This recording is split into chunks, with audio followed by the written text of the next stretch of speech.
Hello everyone, this will be somewhat of a voiceover heavy video. I just wanted to address a little bit of a misconception that some of my clients have, in that plumbers don't do this sort of work. Like you're not, if you call me and ask me to put up your bathroom cabinet, that I'm going to say, oh no, I'm not interested, and all the rest of it. And I'd like to say myth busted right now. As you can clearly see, this is what I'm doing. This is for a client that's recently bought a property, and they wanted a few things doing and wondered if I could help them out.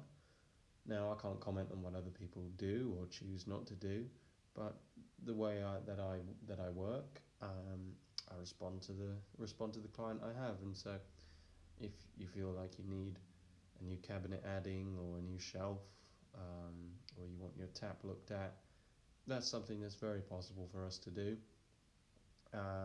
I'm not going to get too heavy into how I'm screwing this to the wall, because it is literally 4 holes, 4 plugs and 4 screws into the wall. Um, the only thing technical I might add is that I use stainless steel screws, and obviously it's got to be level, as we see. Um, like I say, I just had my teeth ripped out a couple of days previous to filming this, so I'm like, not quite, like I've gone a little bit overboard with the filming, but you can see there, that's what it looks like, and I'll be happy to do that for anybody that calls me and wants me to turn up and, use my time in that manner. I have nothing against that. So this is our job today. Not our only one, I might add. Same house as the cabinet.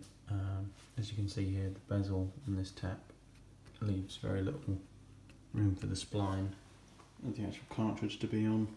In addition, these cartridges have been dripping, although they're not currently. And with these new cartridges I've picked up, they give us a little bit more room. So the idea is, change the cartridges over, renew the tap. We've already repaired the swivel on here, so that's stopped wobbling. And we will change them over for the new cartridges, and hopefully when we put these arms on, they'll be able to be tightened up all the way, or at least most of the way, so that they're not wobbling about all over the place, causing problems. So, let's begin. Like I say, nothing against having my time used in this manner. I do advise clients that have small jobs like this is to make a list of these sorts of niggling little jobs, and also that if we've got to work on something like a tap or any other piece of brassware, that while I'm certainly going to do the best I can, and I think I demonstrate that quite well with this tap in the moment, as you'll see, the outcomes are not always guaranteed. And it's just the way it is. It's the nature of the work I'm doing. The client, said quite reasonably that if it couldn't be repaired, they'd have a new tap. But as I was already on the premises doing something else, there's really no, it's the most financially efficient way to get me to do this work is to have me along for something else and be like, when you come, James, not I might add, while you're here, as as I schedule a lot of my work, and if any of you in the trades watching, know that while as nice as it is to have additional work given to you, I want to know about it before I arrive, because, simply because I want to do the best job that I can. And if you wait until I arrive to tell me, oh, by the way, can you look at this tap while I'm here, that's fine, I'll do it. But I might not have my tap components with me, for example, and a lot of guys, especially with smaller vehicles like mine, they have to pick and choose what they bring with them, and so it can be a source of frustration in my industry. So I would say that if you're employing somebody, even if it's not me, to just say to them, oh, this is the list of things that I need you to do. They're only small jobs, but would you be interested? And go from there. And I'm sure anybody worth their salt will be, more than happy to come along and oblige. Now, this sort of work I don't generally price for, because quite frankly it's impossible. Now, this tap, I'm going to get a little bit technical here. The source of the issue isn't what is widely apparent. The levers are stiff, it's dripping, So you think new cartridge, right? And somebody's actually been in already and already changed the cartridges on this tap, and they've selected incorrect cartridges for it. I imagine it is a branded tap, however, with no paperwork and no visible marks on it. I am at a loss as to tell what brand of tap it is. Perhaps I could recognise it if I did a Google image search, but as I was there, again on the premises at the time, I had a look at the cartridges, went and picked up the closest facsimile to the cartridges that I could possibly find. Bear in mind that I don't have the originals; I have the incorrectly replaced ones to work with. Because as I examine the tap, I find out that the source of the friction, the stiffness, is because the bezel and the handle are actually rubbing against each other because the spline isn't long enough, as I explained earlier. So initially I try and think, I'm going to pack it out, with some little washers, and you can see them there in the foreground.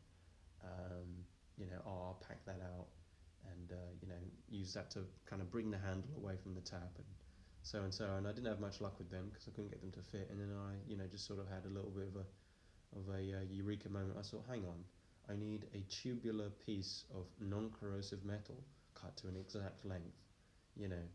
What could I possibly use? And and then I just got a piece of copper pipe and got it. And obviously, if it didn't fit inside the bezel, it wouldn't work. And there's so many other things. This is why you can't price for this work. You can't tell people how long it might take.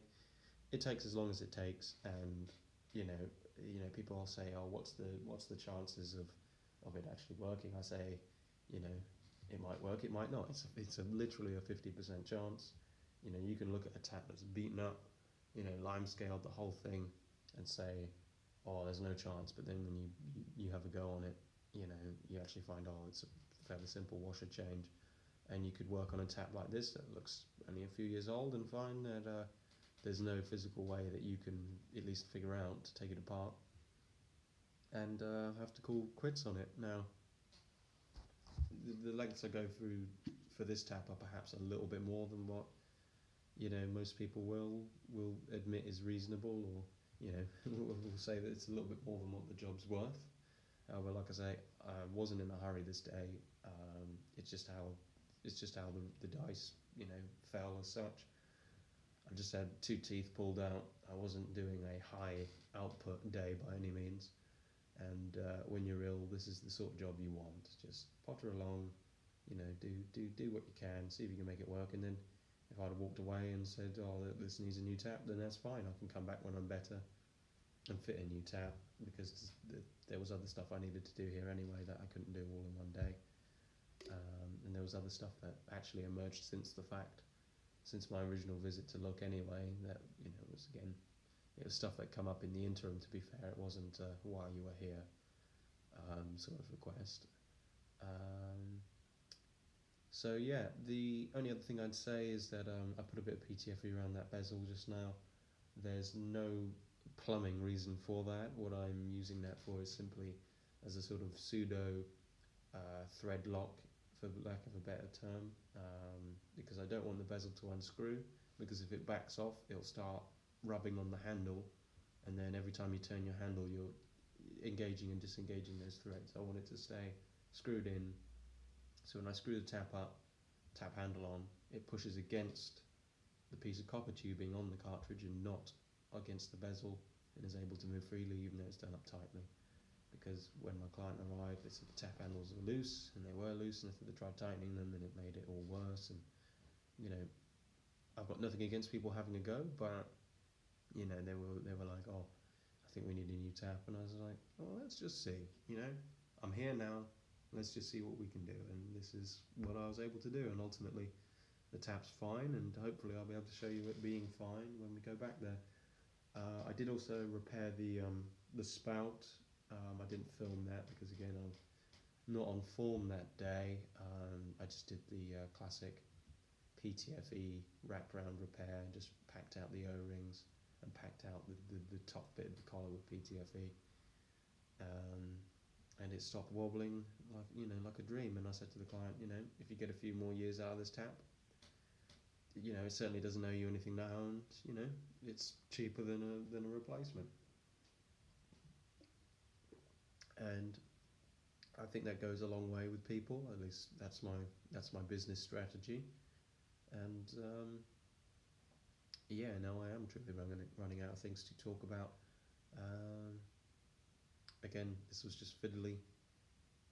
The lengths that the tubes had to be were quite exact, and I wasn't really in a state to do to within a millimetre cutting with just the little cutters on my belt. If you want to do that sort of work, you've got to get a old style pair of tube cutters, and you've got to have a lot of patience, more patience perhaps than I possess. But again, that's the nature of the beast. So yeah, if you have any odd jobs that you need attending to, even if they're not necessarily plumbing related, give us a call, and you never know, we might be able to do something. Thank you for watching. Take care, and you know, for any business inquiries, please contact the email below. Thank you very much.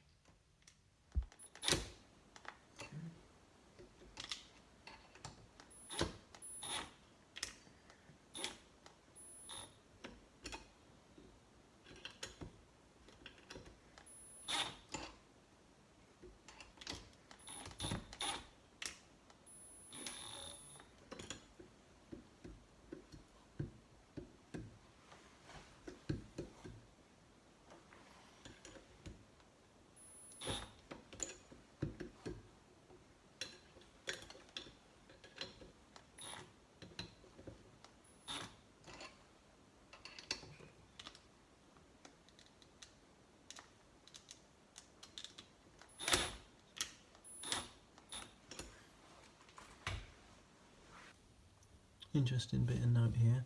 There's actually two, because the system houses secondary circulation for the hot water. We've got a ball fix there and a ball fix there, as well as that ball fix for the cold. Just something to consider if you turn them off and then you think, oh, water's still on, what have I done? That's why you have to turn both of them off.